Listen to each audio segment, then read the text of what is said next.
Hi guys, and welcome to Magic. In this release I'm going to show you a new feature in version 9.3.8. Important. You need at least that version or higher in order to reproduce what I'm going to do in this video. By the way, for the record, I have rearranged the icons a little bit on the dashboard here.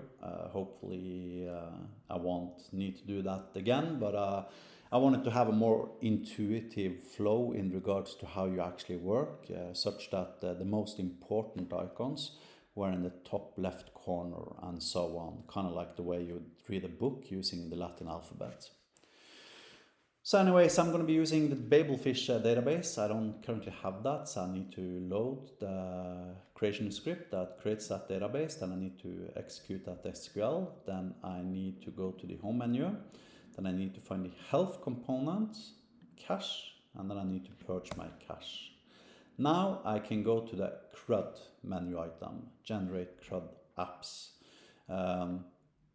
From here I can choose the Babelfish table, and this actually only works if you CRUDify one table individually at a time. You see there's a tiny new little checkbox here called CQRS that once you use that checkbox, you check it off like this and you CRUDify this particular table. Let me do it with the other one too. And turn on CQRS here, and then I go to my endpoints. Then if I find a Babelfish endpoints and I choose for instance the delete endpoint, then all of a sudden you will notice that the description is slightly longer than it used to be. And that is because now actually what happens as I invoke this particular endpoint is that this SignalR socket message is actually published. Let me copy this and then let me open up my sockets menu item in a different browser window. Here I have my sockets menu item. Then let me subscribe to this particular message. Where is this guy hanging? And then let me subscribe also to the put version of it, and let me subscribe to its post version. So now I'm subscribing to 3 different SignalR messages. And in order for you to see this, the way it is unfolding in real time, let me just clear some space here. Let me open these side by side. And then let me find, for instance, the Babelfish /languages. Okay, here are all my languages related HTTP REST endpoints within my Babelfish module. So let me first just invoke the get such that I can see what languages I actually happen to have. Okay, here you can see I have English, I have Spanish, I have French, I have Italian, and I have Norwegian.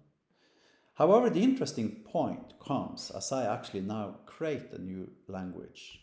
Why? Because this invocation will publish this SignalR message, babelfish.languages.post, which we are subscribing to here.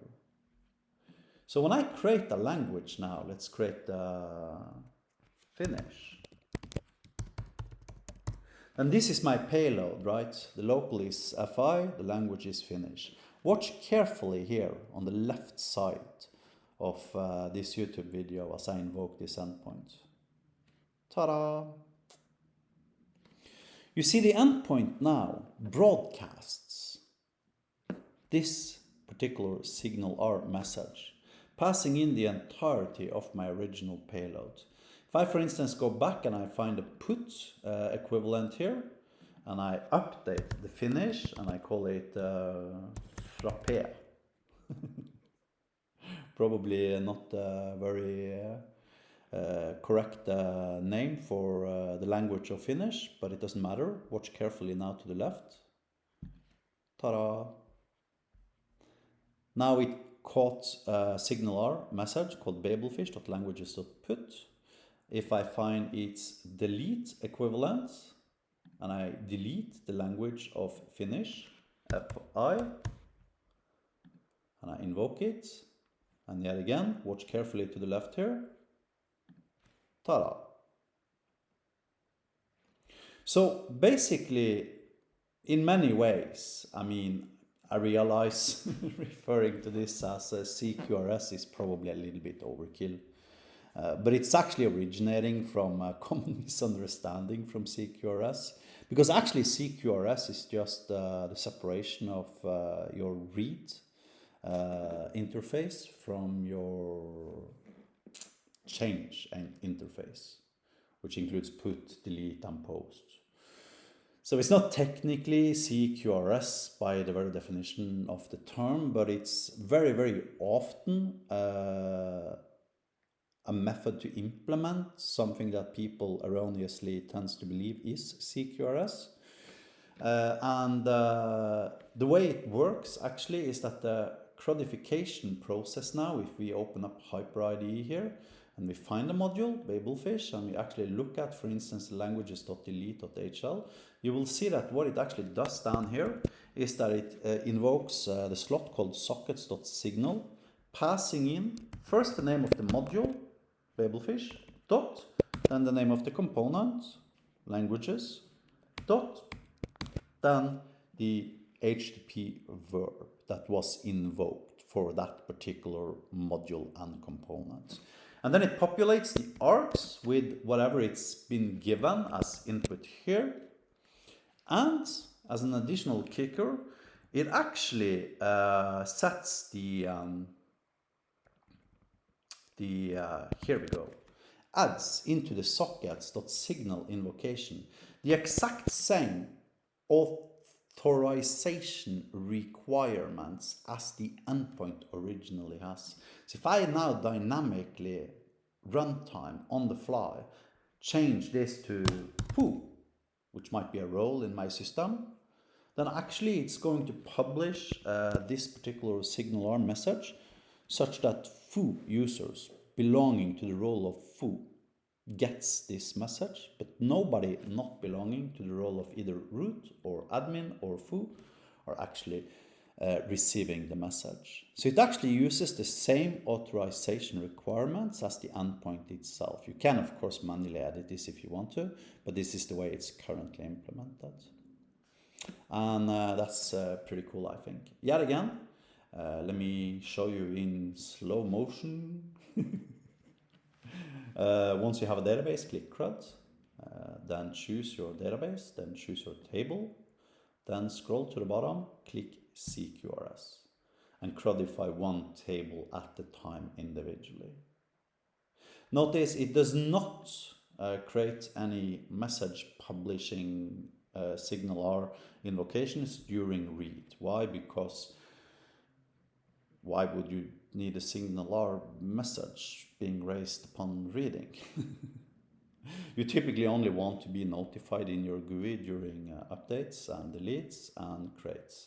And of course, the reasons why you'd want to use this potentially is because you'd probably want to have a dynamic living front end that as items are physically deleted from your database, you might want to update clients saying, hey man, this entity no longer exists, etc., etc., such that you could have a live front-end client.